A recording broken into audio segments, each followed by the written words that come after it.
I'm Davenport, and I'm here to show you how to maintenance a dirt bike before you ride it. First things first, you want to check all the bolts to make sure they're tight. Going through things such as the engine bolts and the wheel bolts are very important. Now to go through the throttle, the brake, and the clutch. To start off with the throttle, you want to make sure it's snappy and not getting stuck when you pull. For the front brakes, you want to make sure you feel pressure on the lever to make sure that the brakes are working. And the clutch is going to be the same thing as the brake.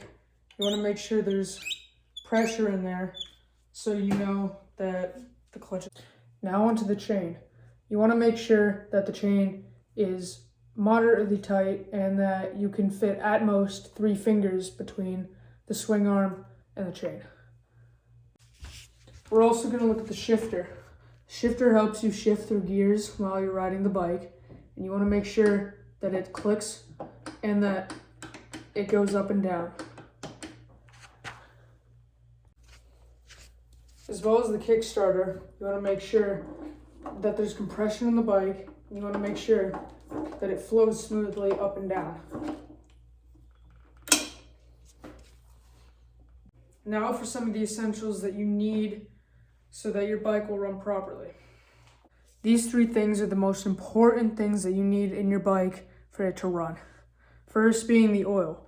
You always want to make sure that there's oil in your bike so the gears don't rub together. Metal on metal does not work. Second most important thing being your coolant.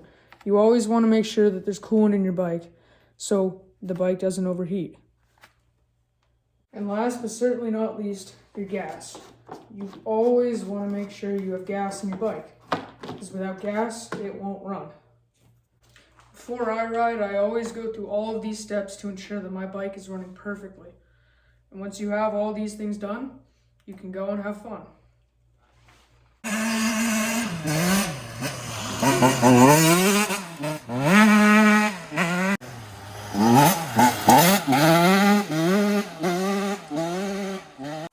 I'm Davenport, and that's how to maintenance a dirt bike.